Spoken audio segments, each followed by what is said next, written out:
आएंगे, आना होगा, नहीं आएंगे बैठे रहना। अब क्या पैसा हमारे चलिए लिखिए भैया, लिख लीजिए।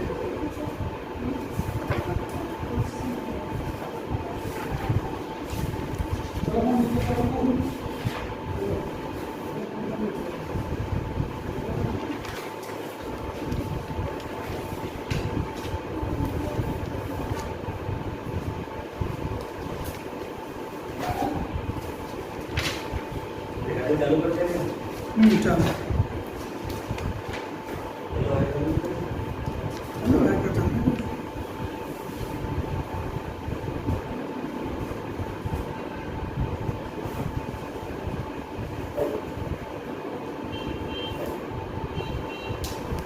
चलो एक चीज बता देते हैं, जैसे संगीत का समझो बात, फिर दिखाते हैं, पहले कुछ सुनो।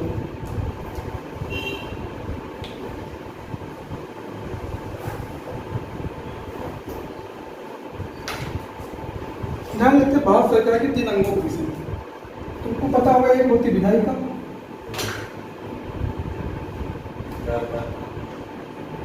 एक क्या होता है, एक होता है कार्यपालिका, एक होती न्यायपालिका।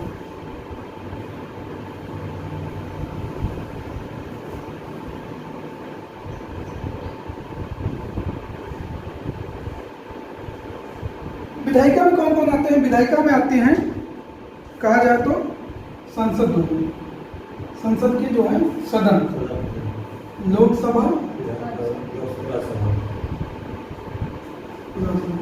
कहने मतलब ये जहाँ कानून बनता है,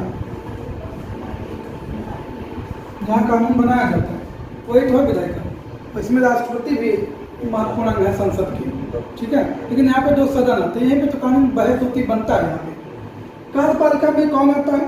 जो शासन चलाने का काम होता है, जो चलाने का काम करे। कौन कौन? राष्ट्रपति नहीं, वो तो आएगा बाद में, राज्य, उपराष्ट्रपति और यहाँ पे प्रधानमंत्री भी आ जाते हैं। प्रधानमंत्री, ये 3 लोग आ जाते हैं कहाँ पे? कार्यपालिका में। और न्यायपालिका में आ जाते हैं जो न्यायालय है, उच्चतम न्यायालय, उच्च न्यायालय और जो जिला एवं सत्र न्यायालय होते हैं, जिला सत्र न्यायालय ना, जिला एवं सत्र न्यायालय होते हैं। ये 3 चीजें आ जाती हैं न्यायपालिका। हमको पढ़ना है पहले, आज हम पढ़ने वाले हैं राष्ट्रपति के विषय में। पहले क्या पढ़ेंगे? पहले राष्ट्रपति के विषय। चलो राष्ट्रपति के विषय जाने। कार्यपालिका का अंग है ना ये राष्ट्रपति। राष्ट्रपति जो होता है संघीय कार्यपालिका का प्रमुख होता है। संघीय कार्यपालिका ना, मतलब पूरा संघीय कार्यपालिका जो समझो भारत सरकार का प्रमुख होता है। जितने विदेश से समझौते, संधियां सब इसी के नाम से होती है, यही प्रमुख है भारत सरकार का। संघीय कार्यपालिका का क्या होता है? प्रमुख। संघीय कार्यपालिका में कौन कौन आते हैं? जैसे राष्ट्रपति आते हैं, उपराष्ट्रपति, प्रधानमंत्री के और मंत्रिमंडल, ये सब संघीय कार्यपालिका में आता है। राष्ट्रपति, उपराष्ट्रपति, प्रधानमंत्री और मंत्रिमंडल जितना है।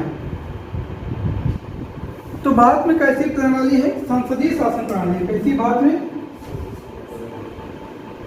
संसदीय शासन प्रणाली है।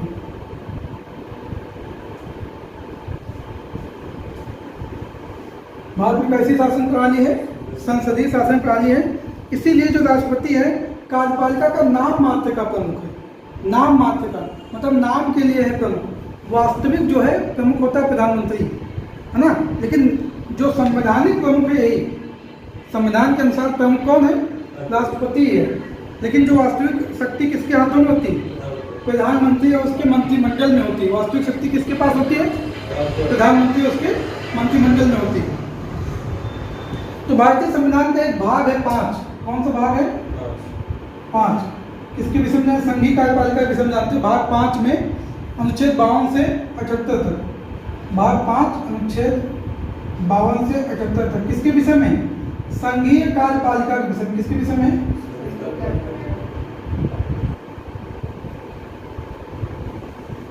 संघीय कार्यपालिका में जानते कौन कौन आते हैं?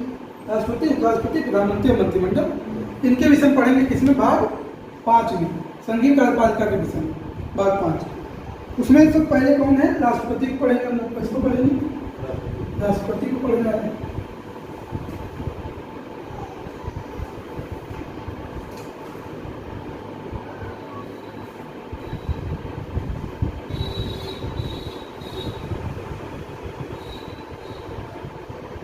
कहा कि भाग 5 में क्या संघीय कार्यपालिका 52 से अनुच्छेद 78 तक। तो 52 से 78 तक में क्या है, राष्ट्रपति भी है, उपराष्ट्रपति भी है, प्रधानमंत्री भी। तो 52 से कहाँ तक चलते हैं जा देखते हैं। अनुच्छेद 52 में जो है एक बात कही गई है कि भारत का एक राष्ट्रपति होगा। अनुच्छेद 52 में क्या कही गई, भारत का एक राष्ट्रपति होगा और राष्ट्रपति देश का प्रथम नागरिक होगा। राष्ट्रपति देश का प्रथम नागरिक होगा। अनुच्छेद 53 में कहा गया है कि जो भारत की संवैधानिक शक्ति होगी संघ कार्यपालिका शक्ति, संघ कार्यपालिका शक्ति किसमें निहित होगी, राष्ट्रपति में निहित होगी। अभी लिखवा देंगे सब बात। संघ कार्यपालिका शक्ति किसमें निहित होगी, राष्ट्रपति में निहित होगी और इसका प्रयोग वो अपने अधीनस्थ अधिकारियों के द्वारा करता है। इसका प्रयोग किसके माध्यम से करेगा, वो अपने अधीनस्थ अधिकारियों के माध्यम से। अब राष्ट्रपति के लिए क्या कुछ योग्यता होनी चाहिए, कहनी होनी चाहिए, कुछ तो होनी चाहिए ना। तो योग्यता के विषय में अनुच्छेद 58 में बात कुछ बताएंगे। अनुच्छेद 58 में बताई गई है योग्यता के विषय में। अनुच्छेद 58 पहली बात तो भारत का नागरिक हो, ये नहीं लिखा कि जन्म से, केवल ये लिखा कि भारत का नागरिक हो। जब राष्ट्रपति का चुनाव लड़ना हो तो भारत का नागरिक उस समय इसको होना चाहिए। दूसरी बात, पहली बात क्या है कि नागरिक होना चाहिए, भारत का नागरिक। दूसरी बात यह है कि उम्र कम से कम कितनी होने हो गई हो, पूरी 35 वर्ष की आयु उसने पूरी कर ली। और योग्यता क्या, लोकसभा का सदस्य बनने के लिए, सांसद बनने के लिए जितनी योग्यता होनी चाहिए वही योग्यता होनी चाहिए बस। तो सांसद बनने के लिए पढ़ा लिखा होना जरूरी तो है नहीं, कहीं लिखा है क्या पढ़ा लिखना नहीं। तो राष्ट्रपति बनने के लिए पढ़ा लिखा होना जरूरी थोड़ी। तो लोकसभा का सदस्य बनने के लिए, लोकसभा सदस्य मतलब जो सांसद अपने क्या होते हैं, उतनी योग्यता होनी चाहिए जितनी उनके पास होती है। उनकी कौन सी योग्यता, काम कुछ भी योग्यता नहीं, तो उतनी योग्यता हो। चुनाव के समय लाभ का पद, मतलब कोई सरकारी लाभ के पद पर आपको वेतन मिलता हो, तो ऐसी कोई लाभ का पद का निर्धारण लोकसभा अध्यक्ष करता है ज़्यादातर, ऐसे बताना मुश्किल हो जाता है। चुनाव के समय लाभ के पद पर ना।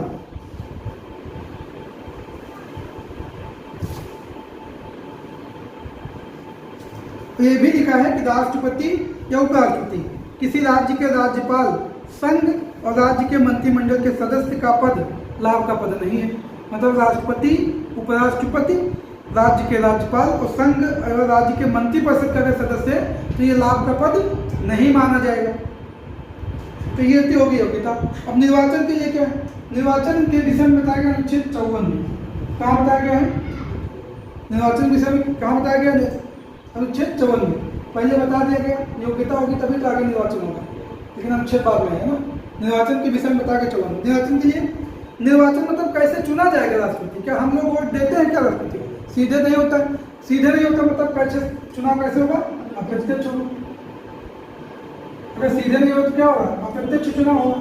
कौन चुनता है, निर्वाचन मंडल में कौन कौन होते हैं, मतलब लोकसभा के लोकसभा सदस्य, राज्यसभा सदस्य,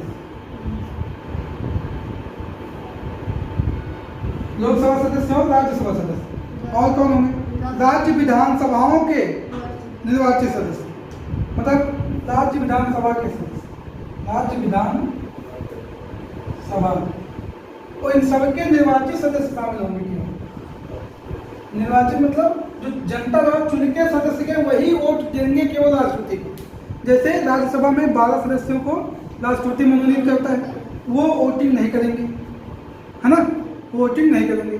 तो लोकसभा, राज्यसभा और राज्य विधानसभा के सभी निर्वाचित सदस्य यही वोटिंग करेंगे, बाकी लोग वोटिंग नहीं करेंगे। ठीक है ना। अगली बात पे चलते हैं हम लोग। पहले दिल्ली और पांडिचेरी को निर्वाचन मंडल में शामिल नहीं किया जाता था। 70वें संविधान संशोधन द्वारा दिल्ली और पांडिचेरी विधानसभा को, ये 70वां संविधान 1992 का है संशोधन अधिनियम, इसके द्वारा क्या हुआ, दिल्ली और पुडुचेरी को जो है शामिल कर लिया गया। क्या, इनकी राज्य विधानसभाओं को वोट देने के लिए शामिल कर लिया गया, किसको, राष्ट्रपति को।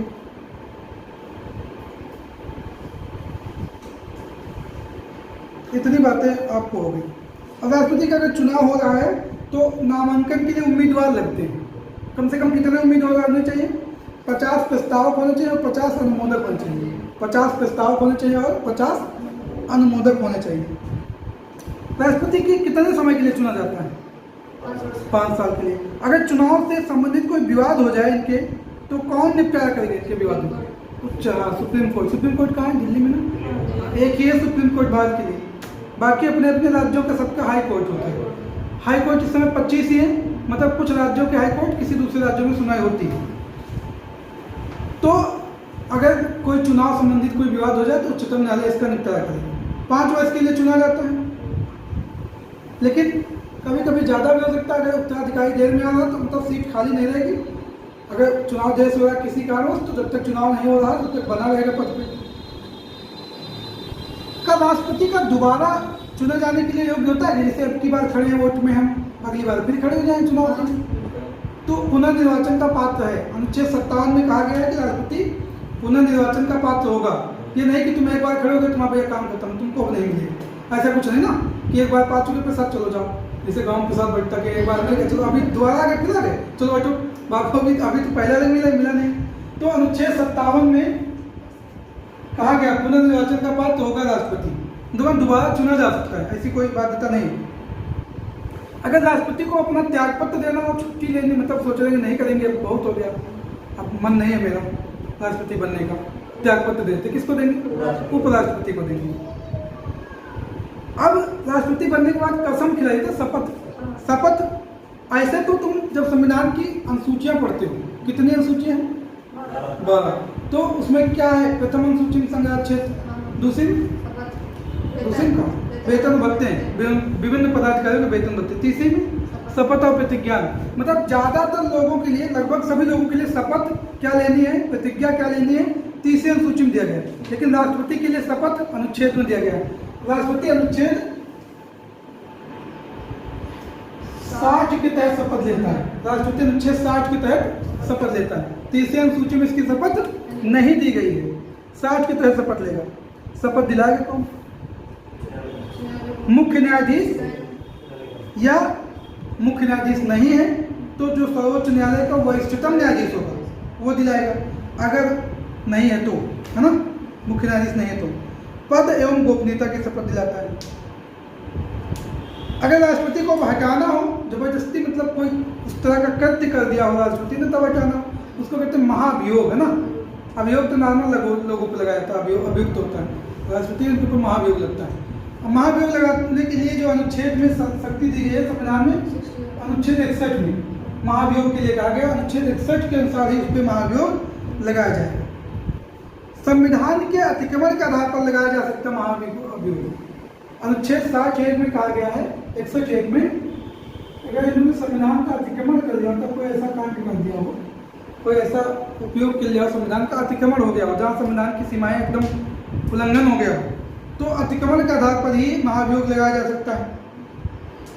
अब महाभियोग लगाने के लिए कहाँ, यहाँ जाओगे सदन में, लोकसभा में जाओ चाहे राज्यसभा में, महाभियोग लगाने के लिए किसी भी सदन में जा सकते हो, चाहे राज्यसभा में चले जाओ चाहे लोकसभा में चले जाओ।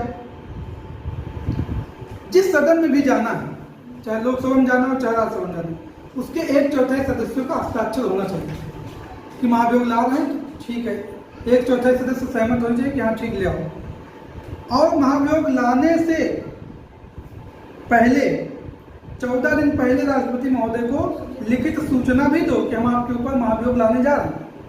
14 दिन पहले ही सूचना, कितने दिन पहले देंगे सूचना? तो कहाँ ले जाने महाभियोग? किसी भी सदन में ला सकते हो ना, चाहे राज्यसभा में जाए चाहे, 1/4 सदस्यों केवल हस्ताक्षर होने चाहिए। और राष्ट्रपति का अगर पद रिक्त हो जाए तो कितने दिन के अंदर भर लेना चाहिए? 6 माह के अंदर भर लेना चाहिए। अच्छा, कभी मान लो राष्ट्रपति नहीं है, बीमार है या किसी अन्य कारणों से अनुपस्थित है, तो उपराष्ट्रपति देख लेते हैं। अगर उपराष्ट्रपति भी नहीं है तो सर्वोच्च न्यायालय के मुख्य न्यायाधीश भी इसका पद संभालेंगे। कौन संभालेगा? सर्वोच्च न्यायालय के मुख्य न्यायाधीश। अभी इस समय राष्ट्रपति कौन है? श्री कौन है? श्रीमती द्रौपदी मुर्मू, है ना। उपराष्ट्रपति श्री जगदीप धनखड़ ना। तो ये तो हो गई तुम्हारी मुख्य बातें जो समझ ली, ज़्यादा नहीं इसमें पढ़ना। डॉक्टर राजेंद्र प्रसाद लगातार दूसरी बार राष्ट्रपति बने थे ना, और निर्वाचित होने वाले प्रथम राष्ट्रपति हैं। प्रथम उपराष्ट्रपति कौन थे? Doctor S Radhakrishnan. 2 बार उपराष्ट्रपति बने, 1 बार ये राष्ट्रपति भी बने, है ना, 1 बार राष्ट्रपति बने। किसके समय, किसके निर्वाचन के समय 2 बार जनगणना मतगणना हुई? वीवी गिरी के निर्वाचन समय 2 बार मतगणना हुई थी। नीलम संजीव रेड्डी पहली बार चुनाव में आ गए तो दूसरी बार निर्विरोध चुने गए। और प्रथम महिला राष्ट्रपति कौन है? श्रीमती प्रतिभा देवी पाटिल। ये प्रथम जनजाति दलित नहीं, प्रथम जनजाति ना द्रौपदी मुर्मू। 15वें नंबर पे ना। रामनाथ कोविंद जी के बाद बने थे ये, कौन बने थे? हाँ, तो 14वें नंबर की। व्यक्तिगत रूप से 15 हो, मतलब पद के रूप में 15 हो सकते हैं, व्यक्ति के रूप में 14वें नंबर पे। पद के रूप में देखो क्या अलग बात, पद के रूप में तो 2 बार है ना राजेंद्र प्रसाद जी, उसके बाद ये 15वें नंबर पर, लेकिन व्यक्ति के रूप में 14वें नंबर पर। अब कुछ लिख लेते हैं, इतनी बात समझ ली तो समझ लिया, कुछ लिख लेते हैं ना, मोटी मोटी बातें समझ ली हम लोगों ने, जितना चाहिए। अभी कल इसी में समझेंगे राष्ट्रपति के अधिकार एवं शक्तियाँ समझेंगे, क्या क्या राष्ट्रपति के पास, राष्ट्रपति है ना वो, तुम लोग घर पे जाके पढ़ना, उसके पास अधिकार भी होगा, बहुत सारे अधिकार होंगे, कुछ शक्तियाँ भी होंगी उनके पास, है ना। जैसे तुम नॉर्मल के लड़के हो तो तुम्हारे कुछ अधिकार हो गए, शक्तियाँ हैं। जैसे घर में पिता के बहुत सारे अधिकार भी होते हैं, शक्तियाँ भी होती हैं। कूट भी सकता है तुमको पिता घर पे ना, वो शक्ति है उसकी, उठा के नीचे फेंक भी सकता है तुमको, खूब कूटेंगे, जूतों से चप्पल से जिससे मन मार भी सकते हैं, तो भी शक्तियाँ हैं ना। तो अधिकार भी कुछ है, शक्तियाँ भी, तुम्हारे कुछ अधिकार भी है ना। अभी शक्ति ज़्यादा नहीं है तुम्हारे पास, अभी छोटों की शक्ति दिखा देते थोड़ी बहुत, लेकिन ज़्यादा नहीं है, शक्ति ज़्यादा है नहीं तुम्हारे पास। चलने दो, बाद में काट देंगे। चलो लिखो भी, लिखो लिखो। हमने कहा था पाचन तंत्र पढ़ लेना, आप लोग पढ़े थे, पढ़िए थे। और क्या बताया था पढ़ने में? और कोई बताया था? और कुछ बताया था? पाचन तंत्र के अलावा उसने बताया था लोकसभा, लोकसभा, हाँ लोकसभा कहा था, लोकसभा पढ़ लेना। लोकसभा पढ़ा था? नहीं पढ़ा? लिखो। हाँ, तो एक दिन में कौन कह रहा पढ़ने की, 3-4 दिन में पढ़ो, एक दिन में नहीं पढ़ा ना, 2-4 दिन में पढ़ो। देखो, जलियांवाला बाग हत्याकांड के विरोध में, जलियांवाला किसका हुआ? 13 अप्रैल 1919। जलियांवाला बाग हत्याकांड के विरोध में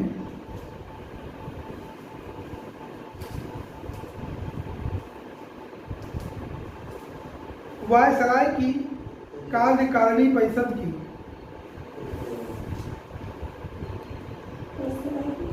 जलियांवाला बाग हत्याकांड के विरोध में, जलियांवाला बाग हत्याकांड कहाँ है? जलियांवाला बाग अमृतसर में। ये घटना हो गई थी ना, जहाँ गोली चल गई थी, कब हुई थी? 13 अप्रैल 1919, बैसाखी के दिन। वो घटना होने के बाद बहुत सारे लोगों ने, जैसे गांधी जी ने अपनी कौन सी कैसे हिंद की उपाधि वापस कर दी, जमनालाल बजाज ने अपनी लाल बहादुर की उपाधि, रविन्द्रनाथ टैगोर ने अपनी सर की उपाधि, नायक की असल वही ना, तो सर की उपाधि त्याग दी। असहयोग आंदोलन के टाइम में उन्होंने कैसा हिंदी की बात जाएगी थी, इसमें बहुत जगह हमने पढ़ा है, असहयोग आंदोलन टाइम में जाएगी कैसा हिंदी की बात, कैसा हिंदी उपाधि इसी समय चाहिए, सब बात में वहाँ उपाधि नहीं चाहिए।